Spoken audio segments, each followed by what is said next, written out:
প্রিয় লিসেনার্স, আজকের যে প্রথম ঘটনাটি বলবো সেই ঘটনাটি আমাদের পাঠিয়েছে একজন ট্রাক ড্রাইভার। আমি আজও সেই রাতটার কথা বলতে পারি না। ঘটনাটা আজ থেকে প্রায় 7 বছর আগের। তখন আমি ঢাকা রংপুর রুটের মালবাহী ট্রাক চালাতাম। সেদিন ছিল পৌষ মাসের শেষ দিক। কুয়াশা এত ঘন ছিল যে সামনে 20 ফুটের বেশি দেখাই যাচ্ছিল না। রাত তখন প্রায় 1টা। আমি গাজীপুর পার হয়ে ময়মনসিংহ রোড ধরে যাচ্ছিলাম। ট্রাকে ছিল সিরামিকের মাল। আমার সহকারী সুমন ঘুমিয়েছিল। চারপাশ প্রায় শান্ত, শুধু ইঞ্জিনের শব্দ আর কুয়াশার মধ্যে হেডলাইটের আলো। হঠাৎ সামনে দেখি রাস্তার মাঝে একজন মানুষ দাঁড়িয়ে। আমি হর্ন দিলাম, লোকটা নড়ল না। ব্রেক কষে ট্রাকটি থামালাম। তখন বুক ধকপক করছে। এই সময় রাতে কেউ রাস্তার মাঝে দাঁড়িয়ে থাকে। লোকটার গায়ে কেমন জানি অদ্ভুত কালো কাপড় ঢাকা, মাথা নিচু করা, চুল মুখ ঢেকে আছে সবই। আমি জানালায় নামিয়ে বললাম, ভাই সরে যান। কোনো উত্তরই নেই। সুমন জেগে উঠে বলল, ভাই সামনে কে? আমি আবার তাকালাম, লোকটা নেই। রাস্তা প্রায় ফাঁকা। আমার হাত ঠান্ডা হয়ে গেল। আমি নেমে চারপাশে তাকালাম। কুয়াশায় রাস্তায় কিছুই নেই।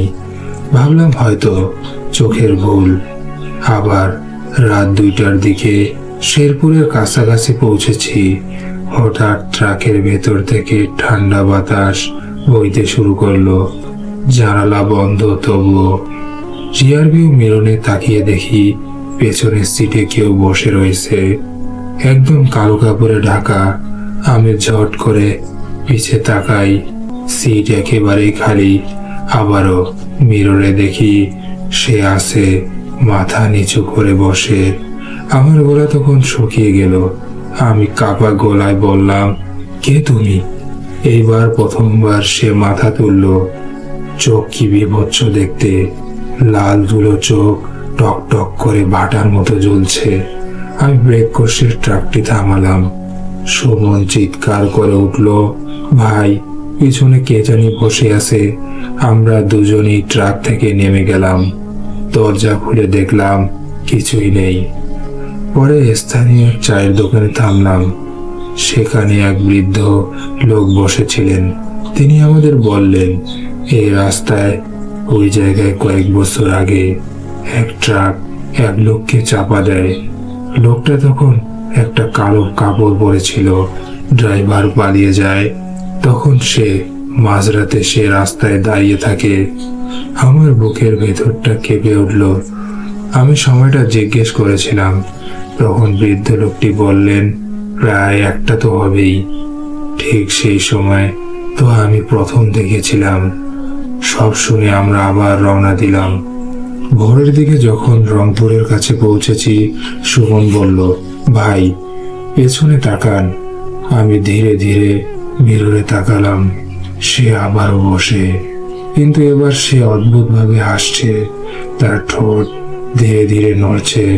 আমি স্পষ্ট শুনলাম, আমাকে নামিয়ে দাও। তারপর হঠাৎ ট্রাকের ব্রেক নিচে থেকে কাজ করা বন্ধ করে দেয়। আমি মরিয়া হয়ে স্টিয়ারিং ধরেছিলাম। সামনে গভীর খাল। ঠিক শেষ মুহূর্তে ব্রেকটা আচমকা কাজ করলো। ট্রাকও থামলো। পিছনে আবার তাকাই, কেউ নেই। কিন্তু সিটটা অদ্ভুতভাবে কেমন যেন নড়ে উঠেছে, যেন কেউ আঘাত এনেছে। আর সেখানেই বসেছিল ওই জিনিসটা। আজও 7 বছর হয়ে গেছে। আমি এখন আর রাতে শিফটে ট্রাক চালাই না, কিন্তু মাঝে মাঝে যখন গভীর রাতে রাস্তায় কোনো কালো কাপড় আলা কাউকে দাঁড়িয়ে থাকতে দেখি, আমি কখনোই হর্ন দেই না। আমি থামিও না, কারণ আমি জানি সে হয়তো মানুষ না, অন্য কিছু। এবার আমরা পরের ঘটনায় চলে যাচ্ছি। রাত তখন 1:47। ঢাকার পুরনো মেডিকেল কলেজ হাসপাতালের মর্গ, যেটা অনেকেই ভয় পায় আর যার নাম শুনলে গা ছমছম করে ওঠে। মর্গে সেই রাতে ডিউটিতে ছিল একজন নতুন কর্মচারী। নাম তার রায়হান। সে মাত্র 3 মাস হলো এখানে চাকরি নিয়েছে। বাড়ি রংপুরে, সংসারের অভাব, বাবার অসুস্থতা সব মিলিয়ে তাকে এই কাজ নিতে বাধ্য করে। সেদিন ছিল পূর্ণিমা। মর্গের জানালা ভেঙে কাঁচ দিয়ে চাঁদের আলো ঢুকছিল। আলোটা সাদা, কিন্তু যেন ঠান্ডা। বললে খুবই ঠান্ডা মনে হবে। মর্গের ভেতর সারি সারি লাশ রাখা, ফ্রিজারের দরজাগুলো বন্ধ, কিন্তু বাতাসে এক ধরনের ভারী গন্ধ। রায়হান রেজিস্টার লিখছিল। হঠাৎ বিকটভাবে আওয়াজ আসতে শুরু করলো। সে চমকে উঠল। শব্দটা যেন ভেতর থেকেই আসছে। সে নিজেকে বুঝায়, হয়তো ফ্রিজারের মেটাল সংকুচিত হচ্ছে, তাই এরকম শব্দ আসছে। কিন্তু আবার একই শব্দ, এবার আরো পরিষ্কারভাবে। ফ্রিজার নম্বর 7 থেকে। রায়হানের বুক তখন কেঁপে ওঠে। ফ্রিজার নম্বর 7 এ রাখা হয়েছিল এক প্রবাসীর লাশ। নাম তার সোহেল আহমেদ। ইতালি থেকে কয়েকদিন আগে তার মরদেহ এসে বলা হয়েছিল যে সড়ক দুর্ঘটনা, কিন্তু লাশটা আনার সময় রায়হান খেয়াল করেছিল মুখে একটা অদ্ভুত ভয় জমে আছে। চোখ দুটো পুরো বন্ধ হয়নি। রায়হান সাহস করে এগিয়ে যায়। কিছু না, নিজেকে বলল। সে ধীরে ধীরে ফ্রিজারের দরজাটা খুলল। ঠান্ডা ধোঁয়া বের হলো। লাশ ঠিকই আগের মতোই রয়েছে, কিন্তু চোখ দুটো এবার পুরোটাই খোলা। রায়হান পিছিয়ে গেল। আমি তো নিজেই চোখ বন্ধ করেছিলাম। হঠাৎ মর্গের সব লাইট একসাথে ঝিলমিল করতে লাগলো। এক সময় হঠাৎ করে সব লাইট নিভে যায়। অন্ধকার, পুরো নিস্তব্ধতা। তারপর কানে ফিস ফিস আওয়াজ, আমাকে ফিরতে দাও। রায়হান কাঁপতে শুরু করে। অদ্ভুতভাবে একটা ফোন কল আসে। মোবাইল বের করলো সে, কিন্তু নেটওয়ার্ক নেই। কিন্তু স্ক্রিনে কল আসছে, নাম্বারটা আননোন। সে ধরলো। ওপাশ থেকে ভারী নিঃশ্বাস, তারপর একটা কণ্ঠ, ফ্রিজার বন্ধ করো না। রায়হান ভয় পেয়ে ফোন ছুঁড়ে ফেলে দিল। লাইট হঠাৎ করে জ্বলে উঠল। ফোন মাটিতে পড়ে যায়, কিন্তু স্ক্রিন বন্ধ। কল হিস্ট্রিতে কোনো কলই ছিল না। রায়হান ধীরে ধীরে ফ্রিজারের দিকে তাকালো। ফ্রিজার নম্বর 7টা তখন খোলা। ভেতরে খালি, লাশও নেই। তার বুকের ভেতর যেন রক্তে জমে গেল।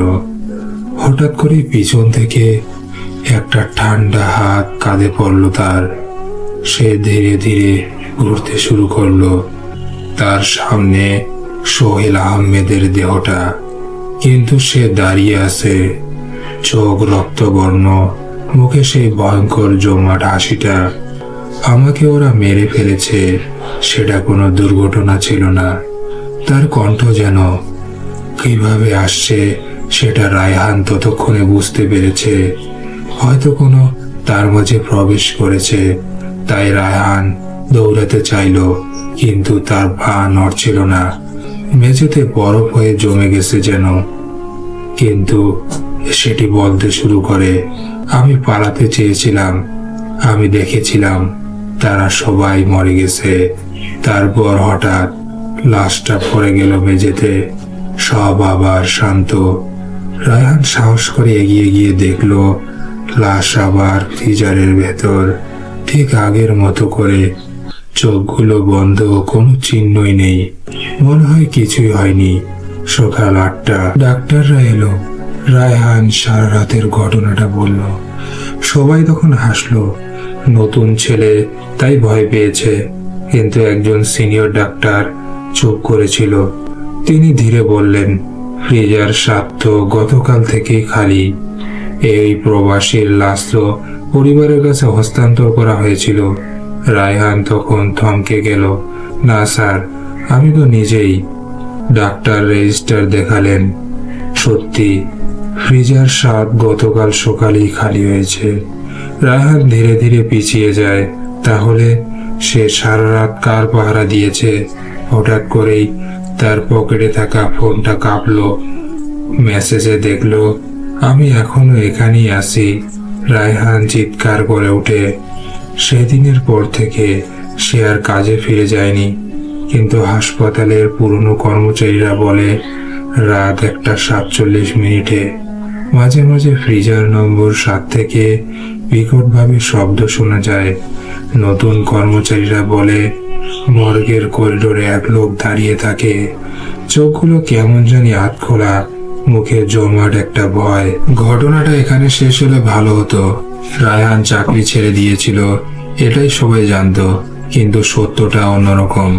ঘটনার 3 দিন পর হাসপাতালের সিসিটিভি ফুটেজ চেক করতে গিয়ে প্রশাসন অদ্ভুত কিছু দেখে। রাত 1:47 মর্গের ভেতরে লাইট নিভে যায়। তারপর ফুটেজে দেখা যায় রায়হান একা দাঁড়িয়ে নেই, তার সামনে আরেকজন। কিন্তু সমস্যা হলো ফুটেজে দ্বিতীয় লোকটির মুখ দেখা যাচ্ছে না, শুধু একটা ছায়া। আর ভয়ঙ্কর বিষয়, ফ্রিজার নম্বর 7 নিজে নিজেই খুলছে, কিন্তু ভেতরে কিছুই নেই। তবুও রায়হান কারোর সাথে কথা বলছে, তার ঠোঁট কাঁপছে, হাত কাঁপছিল। তারপর সে হাঁটু গেড়ে বসে পড়েছিল। আর হঠাৎ ফুটেজে রায়হান নেই, পুরো ফ্রেম খালি। কেউ ঢোকেনি, কেউ বেরো হয়নি, কিন্তু সে নেই। পুলিশে খবর যায়, তদন্ত শুরু হয়। রায়হানের মোবাইল মর্গের ভেতরেই পাওয়া যায়। স্ক্রিনটা ভাঙা, কিন্তু একটি ভয়েস রেকর্ডিং পাওয়া যায়। শেষ 2 মিনিট। ওপাশে রায়হানের কাপা কণ্ঠ, আপনি কে? তারপর আরেকটা কণ্ঠ, খুবই ভারী, আমি সোহেল না। রায়হান কাঁদতে কাঁদতে বলছে, তাহলে আপনি কে? আমি যারা ফেরে না তাদের মধ্যেই একজন। তারপর বিকটভাবে চিৎকার। রেকর্ডিং শেষ। তদন্তে জানা গেল সোহেল আহমেদ আসলে দুর্ঘটনায় মারা যায়নি। সে ইতালিতে একটি পরিত্যক্ত গুদামে কাজ করেছিল। সে অবৈধ লাশ পাচারের একটি চক্র চলত, আর মৃতদেহ থেকে অঙ্গ পাচার করা হতো। সোহেল নাকি সেটা জেনে ফেলেছিল। তারপর এক রাতে সে নিখোঁজ হয়। 2 দিন পর বলা হয় সড়ক দুর্ঘটনা, কিন্তু ইতালির রিপোর্টে একটা অদ্ভুত কথা লেখা ছিল, বডি টেম্পারেচার ইউজুয়ালি ল ইভেন বিফোর প্রিজার্ভেশন। মানে মৃতদেহ অস্বাভাবিকভাবে ঠান্ডা ছিল, যেন মৃত্যুর আগে সে মৃতের মতো হয়ে গিয়েছিল। এবং ঘটনার 1 মাস পর নতুন কর্মচারী আসে, নাম তার আরিফ। প্রথম রাতেই তাকে বলা হয় ফ্রিজার 7 কখনো একা যেও না। সে আসে, ভৌতিক ঘটনায় বিশ্বাস করে না সে। রাত তখন 1:47। আবার বিকটভাবে শব্দ আসে। সে রেগে গিয়ে দরজা খুলে ফেলে। ভেতরে একটা লাশ, কিন্তু ট্যাগে লেখা নাম রায়হান। আরিফের হাত থেকে চাবিটা পড়ে যায়। লাশের চোখ ধীরে ধীরে খুলে যায়। আর হঠাৎ করে ঠান্ডা একটা কণ্ঠ, তুই এখন আমার জায়গায়। লাইট নিভে যায়। পরদিন সকালে ফ্রিজার 7 আবার খালি। আরিফ নেই, রেজিস্টারে শুধু লেখা রাত 1:47 নতুন আগমন, কিন্তু কোনো নামই ছিল না। হাসপাতালের পুরনো গার্ডরা এখন বলে ফ্রিজার 7 আসলে ফাঁকা না, ওটা একটা দরজা। যারা অস্বাভাবিক মৃত্যু দেখে, যারা ভয়কে চোখে দেখে ফেলে, তারা আর ফেরে না। আর প্রতি রাত 1:47 মর্গের করিডোরে 2 জন দাঁড়িয়ে থাকে। একজনের নাম রায়হান, অন্যজনের মুখ দেখাই যায় না। এই ছিল ঘটনা। প্রিয় লিসেনার্স, এবার আমরা পরের ঘটনায় চলে যাচ্ছি। রংপুরের এক প্রত্যন্ত গ্রাম। গ্রামের শেষ প্রান্তে পুরনো একটা কবরস্থান।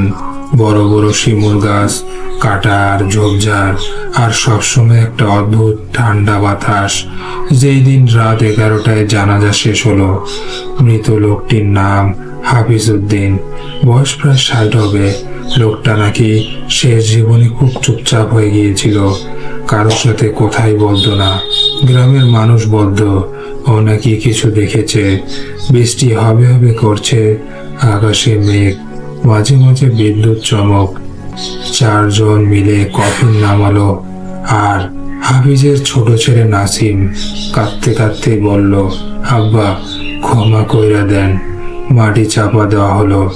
সবাই চলে যায়, কিন্তু একজন থেকে গেল, কবর করার কাজ করার লোক। নাম তার ছিল করিম, কারণ তার কোদাল নাকি কোথায় পড়ে গেছে। প্রথমে রাত 12টায় কবরস্থানে শুধু ঝিঝি পোকার ডাক। করিম কোদাল খুঁজছে, হঠাৎ বিকটভাবে একটা শব্দ শুনতে পায়। সে থেমে গেল। শব্দটা আসছে হাফিজ উদ্দিনের ওই কফিনটা থেকে, আর তার বুকটা কেঁপে ওঠে। না না, খুব ভুল শুনেছি মনে হয়।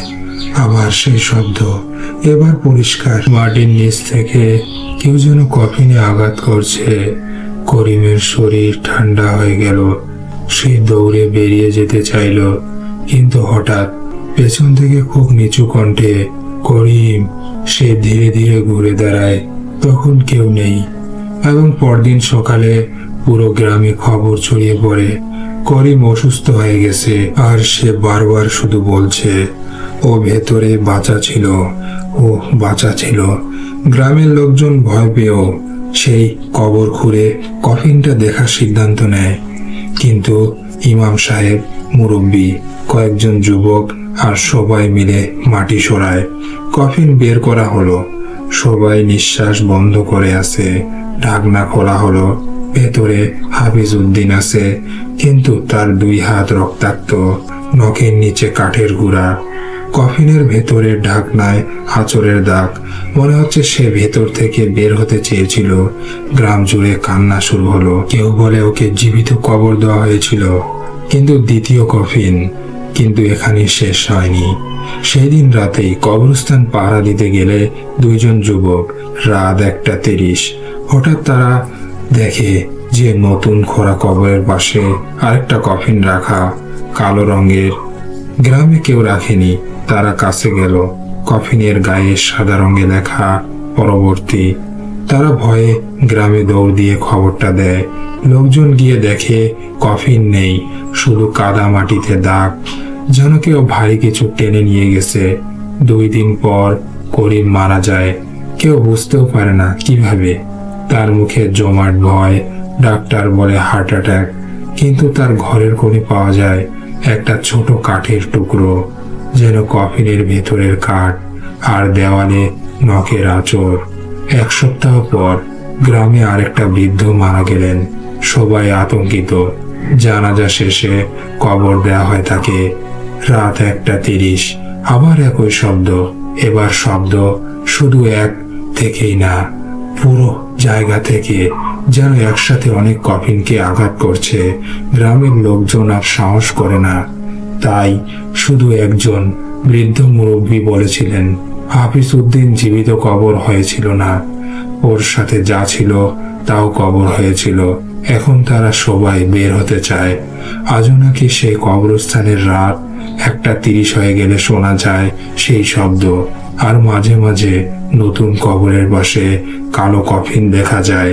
কিন্তু সবচেয়ে ভয়ঙ্কর কথা হলো, সেই কফিনের গায়ে নাকি লেখা থাকে গ্রামের কারো নাম, যে এখনো বেঁচে আছে।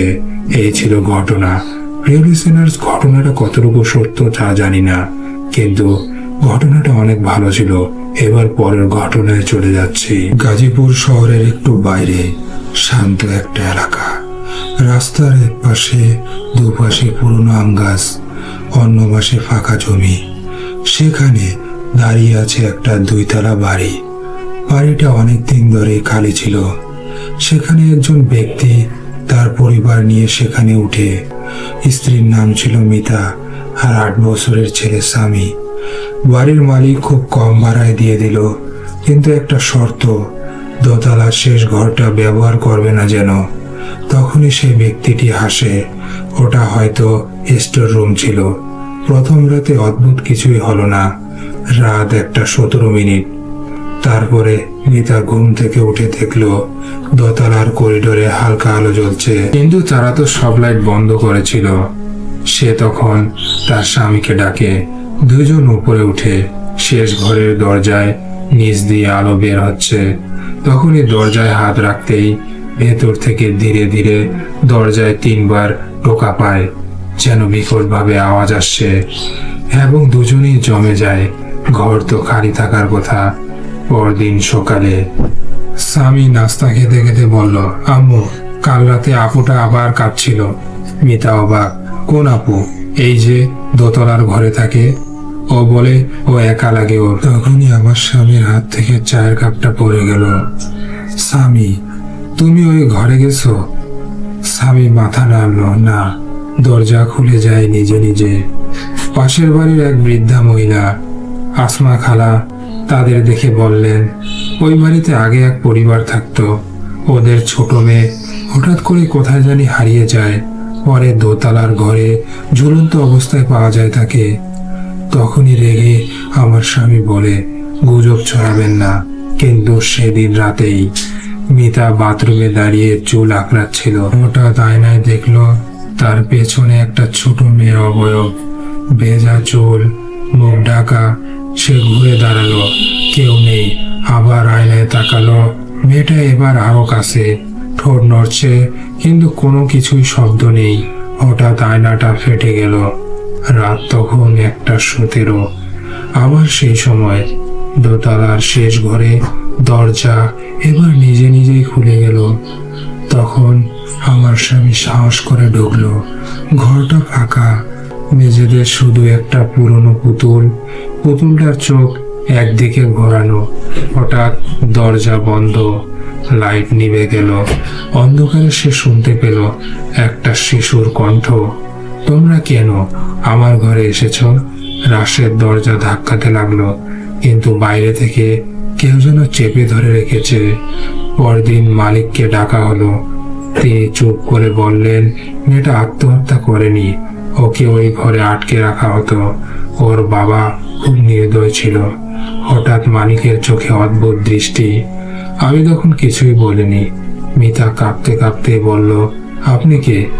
লোকটা হেসে উঠল। তার মুখ ধীরে ধীরে বিকৃত হতে লাগলো।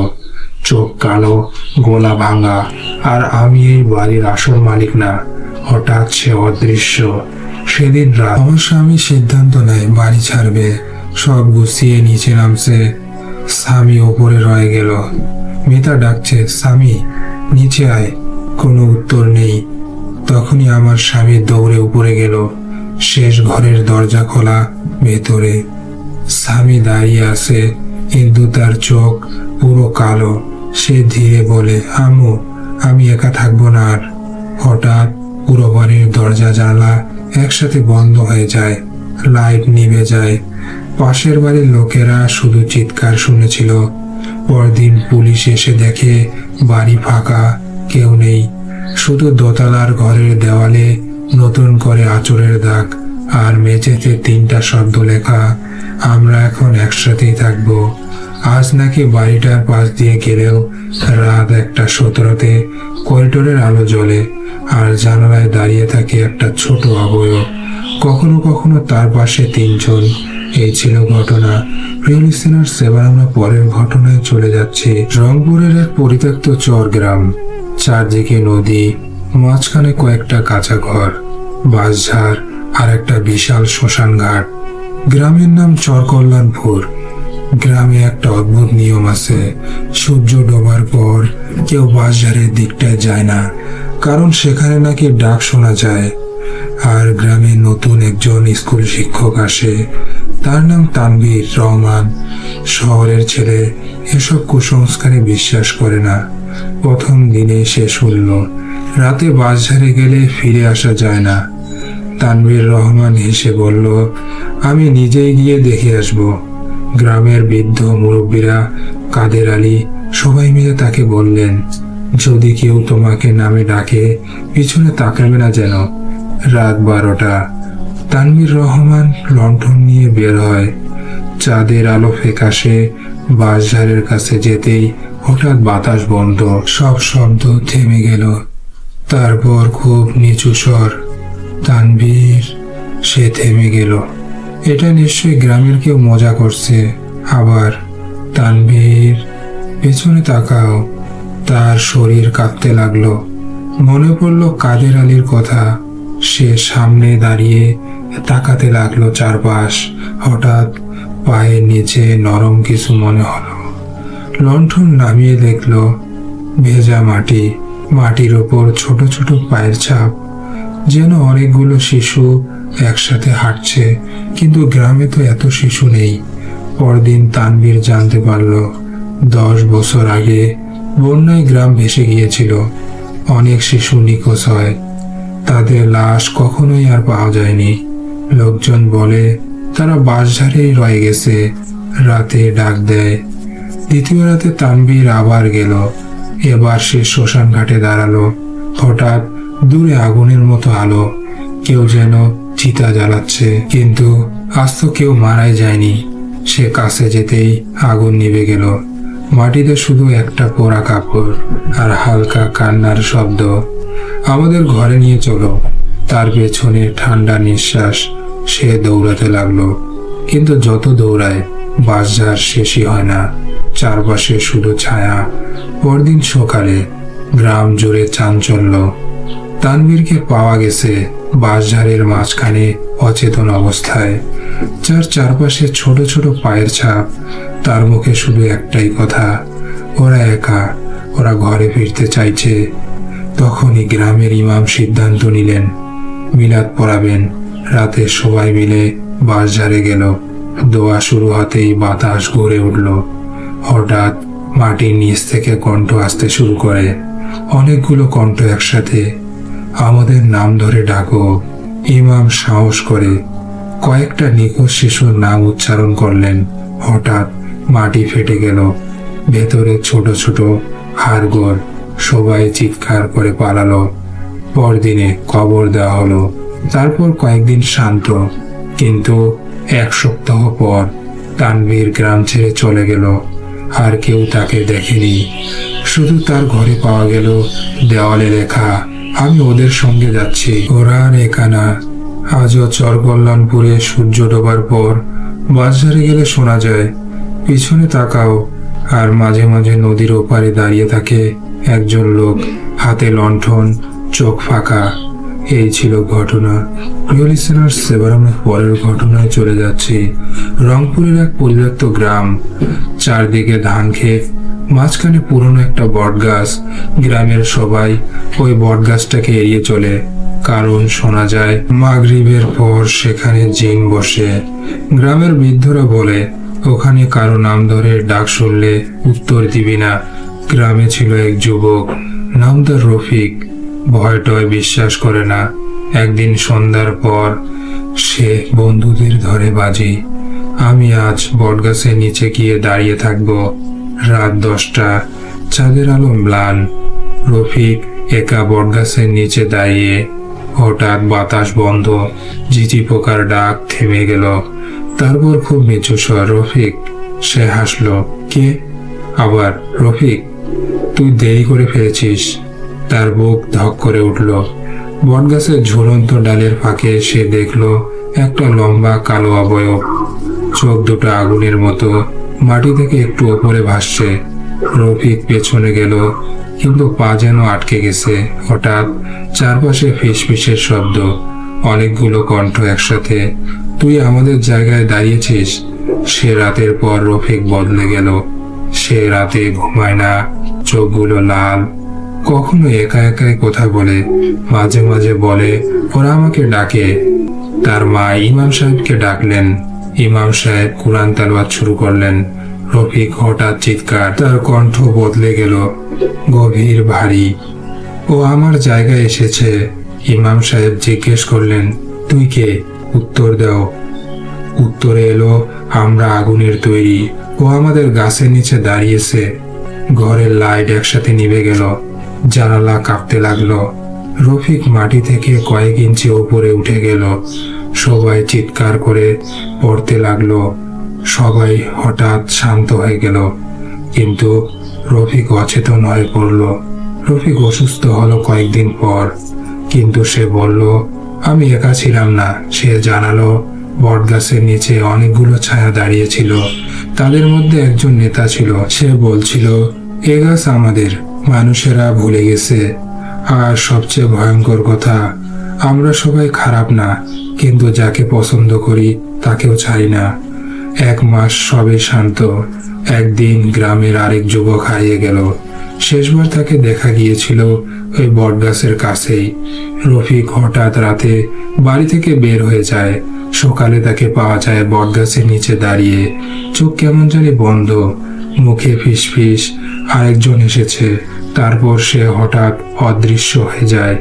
গ্রামের লোকজন তখন বলছিল, বটগাছের ডালে এখন দুটো অবয়ব দেখা যায়, একটা লম্বা কালো আর একটা মানুষের আকৃতিতে। আজও মাগরিবের পর যদি কেউ ওই পথে যায়, নিচু স্বরে শোনা যায়, তুই কি দাঁড়াবি আমাদের জায়গায়? এই ছিল ঘটনা। প্রিয় লিসেনার্স, এবার আমরা পরের ঘটনায় চলে যাচ্ছি। গাজীপুরের এক প্রত্যন্ত গ্রাম, নদীর পাড়ে। সেখানে একটা ছোট সরকারি হাসপাতাল আছে। হাসপাতালটা দিনের বেলায় স্বাভাবিক, কিন্তু রাত হলে সবাই দ্রুত চলে যায়, কারণ হাসপাতালের পেছনে আছে একটা ছোট মর্গ। টিনের ছাউনি, পুরনো ফ্রিজার আর ভাঙা জানালা। গ্রামের লোকজন বলে, ওই মর্গে রাত 2টার পর কেউ থাকলে আর আগের মতো থাকে না। হাসপাতালের নতুন ওয়ার্ড বয় এলো, তার নাম সজীব। সে খুবই সাহসী ও সংস্কারে বিশ্বাস নেই তার। প্রথম দিনেই তাকে বলা হলো, রাতের ডিউটি থাকলে মর্গে একা যেও না। সে হেসে বলল, লাশ তো কিছুই হবে না। রাত 1:58 হঠাৎ করেই অ্যাম্বুলেন্স এলো।